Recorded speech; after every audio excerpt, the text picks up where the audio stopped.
sort of jumping around because in this week's Torah portion, there are basically 4 commandments. And that is the commandment of doing tshuva and the commandment of the sota. Yesterday we talked about the sota, and then there's the commandment of the Birkas Kohanim, the Kohanim blessing. Then there's the commandment of the Nazir.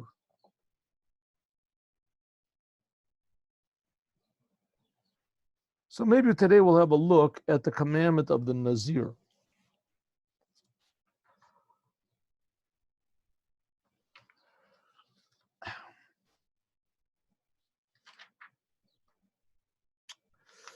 The commandment of the Nazir comes right after the commandment of the Sota.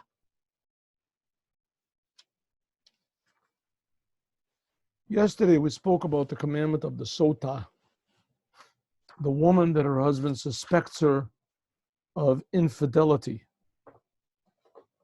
And he takes her to the holy temple and he makes her drink this water, which has, the water has wiped out some of the letters of the Torah. More specifically, they write this section of the Torah about the Sota on a cloth and they put it in water.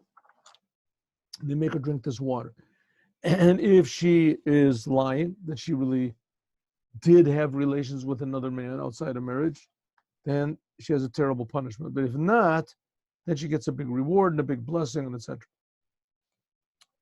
Okay, the laws are many. They're complicated. There's a whole Talmud about it, a whole Gemara about it, the laws of Sota.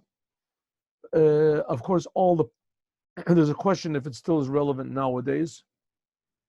Of course, all of the details of the Holy Temple and what she has to do are certainly not.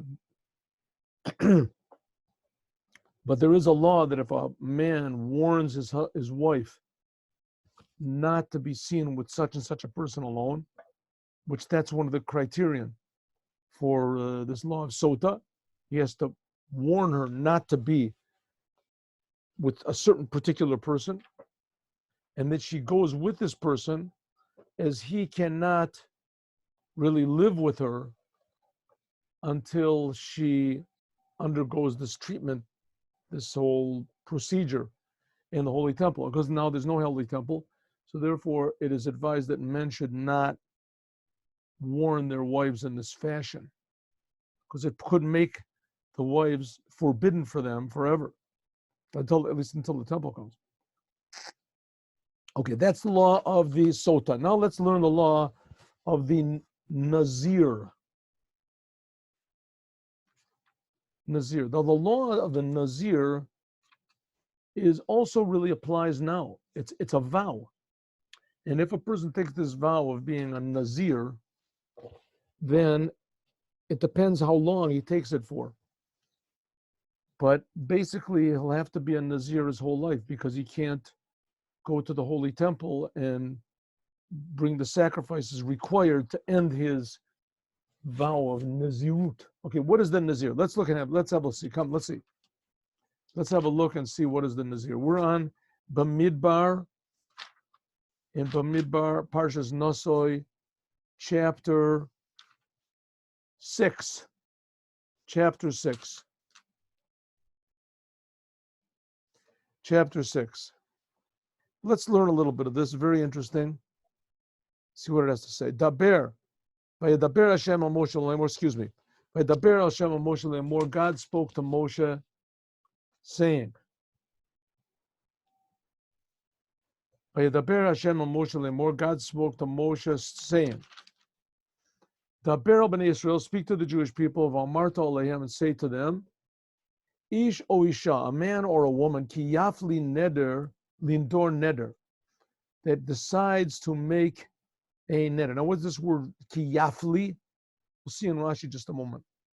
Ki yafli lindor neder, that he separates himself to make a vow, nazir, to be a nazir, lahazir laHashem, Now, the word nazir means a crown. A nazir really means a crown. That's one of the meanings of it. So let's see what this means. But the word nazir, the simple meaning means to separate himself. To separate himself. He makes a vow to separate himself from God. Let's look and see. Rashi. Ki yafli. We're in Rashi Beit. Yafli means yafrish. God says also to Moses after the sin of the golden calf, Niflaot. Niflaot means could be wonders, but it also means I'll separate them. I'll do wonderful things. I'll separate. This is hafli means to separate. Lama nismacha parsha nazir. Why does this law of the nazir come right after the sotah? The nazir is a person we're going to see that he swears off drinking wine. He says, I'm not going to drink wine. And other things also. We'll learn in a couple moments, but that's the main thing, the nazir. Why does this come right after the law of the sotah, the suspected wife? Lomar lacha, to tell you, shakal aroa sotah, that one who sees a sotah, the suspected wife, bekil kula, in her shame, yazir atzmo, he will avow himself from wine. Shu mevili de niuf, because wine brings to licentiousness. Wine. A person drinks wine, and he just lets himself go. Neder nazir, he makes a vow of a nazir, says Rashi. Ein nazira b'kol makom ela prisha. The word nazir means the same basic thing as a yafli, to separate. Avkan, he separates himself from wine. That's the main thing. We'll see that he has to separate himself from other things also. But wine is the main one. Lahazir Lashem, to make a separation. Lahavdil atatzmo yain l'shem shamayim. So it ends up, why does he want to separate himself from wine? Why is he doing it? Because he wants to be devoted to God. He's separating himself from wine, and therefore he wants to in order to be close to God. Basically, that's the basic reason for any time a person should be, why a person makes a vow, is because he realizes that he can't control himself and that it's taking him away from the truth. So he makes a vow to separate himself from the world a little bit. Here he's separating himself from the Torah, he's separating himself from wine. Okay, let's look and see what he separates himself. Let's go, Gimel. Miyayin v'sheichar yazir. From wine and sheichar. What's sheichar? Let's see, yayin is sheichar. Machmar chadat atik. This is old wine. Shehayayin mishaker kashu yashan. Sheichar means old wine. Doesn't mean vodka or things like this. Miyayin, specifically from wine. Miyayin v'sheichar yazir, from wine and from sheichar and from old wine, he vows himself. Chometz yayin, even vinegar of wine. Chometz sheichar, or vinegar of this old wine. Lo yishteh, he won't drink. V'kol mishrat anavim, in fact, anything where wine was soaked, lo yishteh, he won't drink. So we see it's not only alcoholic beverages. The main thing is he keeps himself away from wine, or anything that has to do with wine. V'anavim, even grapes, lachim v'yaveshim, that are wet or dry, lo yachal, he's not supposed to eat. Kol yamei nizro, all the days of this vow, v'kol asher yasem gefen v'yayin, anything that is a product of wine, grapes and wine, mechartzonim ad zog, says from even the seeds and the shells, lo yachal, he's not allowed to eat. Chartzonim are the seeds and the shells. Kol yamei neder nizro. Let's look at law number the hay. All the days of the Israel. Ta'ar, a razor lo yavor al rosho. A razor should not go on his head. Let's look at Rashi. We have to finish the sentence. Ta'ar yavor rosho ad malot hayamim, until it is finished the days asher yazir, that he is of his vow. Hashem kodesh yeh, he will be holy. So we see this whole idea of avowing himself from wine means not that he's getting away from the world, he's going to Hashem. And wine can be a thing that prevents a person from doing so. Gadol pera sar rosho, he should grow the hairs of his head. Not supposed to shave. Really, it says, there was one example of a Nazir, it says, was Samson. Samson was a Nazir, took a vow from Nazir, his parents, about it from Nazir. The Rambam explains that a Nazir. It also explains that a Nazir is allowed when his hair gets too heavy on him, that he can cut his hair. He's allowed to do it. Once a year, it says. And let's go. Tar, Kodesh Yeh, says what should be holy? Hey, Hasar Shelo, his hair is holy. Legadel hapera shel sar rosho, the hair on his head is holy. In other words, he's taking this vow in order to make himself closer to God. He's avowing himself to be closer to God. And the way that he does it is that he doesn't drink wine and he lets his hair grow. His hair is holy. What could it be holy about his hair? Now, usually hair is not a holy thing. Usually hair is the opposite of holy. Long hair is usually a sign of egotism. Yehora, it's called. It's a sign of egotism. It's a thing that takes a person usually away from Hashem. Usually a person grows his hair long, usually to draw some sort of attention to himself. Because he wants to receive something, usually. And this is the opposite. He's growing his hair long because he wants to devote himself to God. It says, Gadel pera sar rosho. Gadel means pera, nikud patach, pera, not pere. Lefi shuhu davuk l'sar rosho. Gadal pera, it's this word pera goes along with what comes after. Pera shel sar. What does it mean, pera? It means gidul shel sar, the growth of his hair will be holy. Chiat rosho lo yifra, like it says, his head he should not let grow. Ve'en korui pera pachos mishloshim yom. In other words, the minimum that if a person says, I take on myself to be a Nazir, then that means 30 days he has to. 30 days he has to be a Nazir. That's the minimum. Kol yamein nizro kodesh hu. All the days of his Nazir, he is holy. Zu kedushat aguf milahatame meitim. What does it mean he is holy? It means that he's not allowed to defile himself for a dead body. Here it goes. This is what it says afterwards. Yod Zayin. I'm Zion. La'aviv u'la'imo, la'achiv u'lachoto, for his father and his mother, his brother and his sister, lo yitamalhem. He's not allowed to defile himself for them. In other words, he's more holy than a Kohen. A Kohen is, yes, allowed to defile himself. It's commanded to defile himself for these people. And a Nazir is not allowed to. Why? Ki nezer elokav al rosho. Because the crown of God is on his head. What is this crown of God? His hair. In other words, it's become holy. Kol Yamein Nizro Kodesh Yul Hashem. All of the days that he is holy, all of the days that he is a Nazir, he is holy to God. Now, what happens if something happens to him suddenly? He becomes defiled. Next sentence. If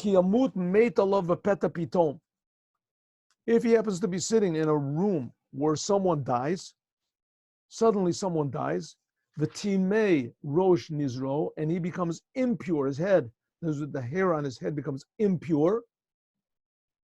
The gilach rosh biyom torato, then he has to shave his head on that and become pure again on Yom HaShvi'i, on the seventh day. Yigalchenu, he should shave it. And then he has to start the whole process over again. The Yom HaShmini, Yavishtei Ptorim, on the 8th day, after he became impure by accident, he brings 2 birds, Oshtei B'nei Yonah, older pigeons or younger pigeons, ela coin to the Kohen and Petach Oel Moed, and the Kohen makes one for a chatat, and the other one he makes for an ola, different types of sacrifices. V'chiper alav me'asher chata, and then he becomes forbidden for that he'd sinned by becoming impure accidentally. It's an unintentional sin. And then he has to go back again and begin the vow that he took.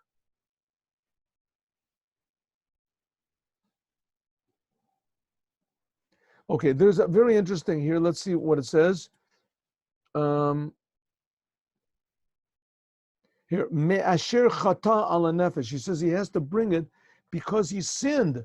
Asher chata ala nefesh kidesh rosho yomahu. He has to bring sin offering because he sinned. What type of a sin did he do? He just was accidentally became impure. Let's look at Rashi Yud Aleph. Shalom nizhar mitumat amet, because he was not careful from someone dying. If you saw he was in a room where he thought someone was going to die, he should have gotten out of the room. Rabbi Elazar, a kafar Omar, shetzir atzmo min hayayin. What type of a sin did he do? He withheld from himself wine. A person is supposed to get pleasure from the world. Of course, it's forbidden to get too much pleasure, to let the world conquer you. But on the other hand, a person, according to Rabbi Elazar Kafar, a person is supposed to use the world to serve God. He decided he couldn't do it. He separated himself from wine. Said Rabbi Elazar Kafar, that's a sin. Then afterwards, he has to Kiddush et Rosho lachzor or lahatchil minyan niziroto. He has to go from the beginning. So if he became defiled, let's say he took on himself for 1 year and he became defiled on before the last day, somebody died in a room or something like that, and he was in that room. A Jewish person died in the room and he was in that room, then he becomes defiled and has to start the whole process over again. Okay, now what happens when he wants to become pure again? What does he do? Let's look and see. Yud Gimel. Zot Torah Nazir biyom malaot yamei nizro. This is the day, the law of the Nazir on the day that he becomes pure. In other words, he finished his vow. He finished his vow, and now that's it. He's finished, right? No. As soon as he finishes, now he has to do. There's a whole process he has to do to signify that he finished. What is it? Listen to this. Yavi, it says, Yavi Oto, he has to come, El Petach Olmeid, and stand in the opening of the Holy Temple. He krivet korbano Hashem, and then he has to bring sacrifices to God. Keves ben Shanato Tamim, he has to bring one unblemished sheep, 1 year old, for an ola, burned totally on the kivsa, a woman sheep. A male sheep is what's called a ram, and a sheep. Bat Shanata, 1 year old, for a chatas, for a sin offering. And one ayal echad, that's like a ayal echad, a ram tamid lishlomim. That's a little older. A ayal is an older sheep, an older male sheep. It's called ayal. Okay, so he brings this, a keves, a kivsa, and an ayal. Then he brings sal matzot, a basket of matzot, solet chalot belulot b'shemen, that are filled with oil, rikiki matzot, a different type of bread, shuchim b'shemen, and hikriv kohen lifnei Hashem. Then the kohen will sacrifice these animals in front of God. But the ayal, but the older ram, Yasa Zevach Shlomim, makes a shlomim. A shlomim is eaten also by the owners and by the kohanim. Parts are burned on the altar. Al salam matzot, and the kohen makes the mincha and nisko. Nisko is wine offering. Okay, here's the interesting part. The gilach hanazir petach oel moed. The nazir shaves himself, his hair on his head at the entrance of the holy temple. In this case, it was the tabernacle.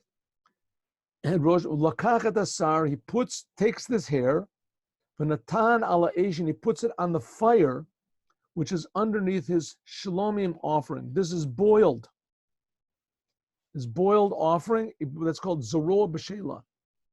V'lakacha kohen et Zoroa B'Shela, and he takes the boiled arm of this ram, V'chalat matzah, and one bread, Rakik matzah, and this other type of bread.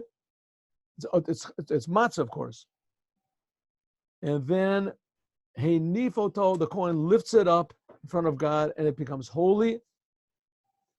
And that's called the Zoroa B'Shela of the Nazir. And afterwards, V'achar Yishteh Nazir Yain, and afterwards he is allowed to drink wine again. This is the law of the Nazir when he takes this oath to God. Nazir Nizro Milvad Asher Tasi Yado Kefi Nidro Asher Yidor Kach Yaseh Torah's Nizro.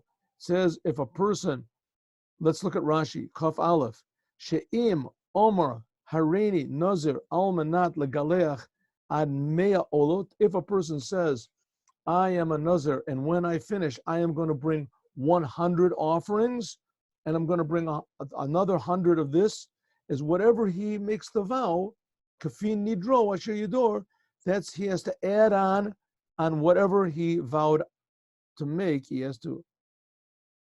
If, let's say, a person says, I accept on myself 5 nidros, in order that I'm going to be 3 animals, as Ein Ani Koreh Bo Kasher Yidor Kein Yaseh. He has to make the minimum for each one is 3 offerings for each time he says a Nazir. If he claims I'm 3 Nazirs in a row, then he has to bring at least 3 Nazirs, and then he has to bring at least 9 of the offerings. But if he makes more, says he wants to bring more, he decides he wants to bring more offerings, then he has to bring more. This is a strange offering. There was 1 or 2 people that declared themselves to be a Nazir. Declares themselves another. It's very, very interesting. Look, you can look at the Rambam. For instance, a person that says he's a Nazir outside of Israel, when he comes to Israel, he has to start again. Some people say he has to start again. Outside of Israel is defiled. As we'll talk about more, tomorrow we will learn about the blessing of the Kohanim. So yesterday we learned about the Sota, how the husband takes her to the holy temple and she is tested.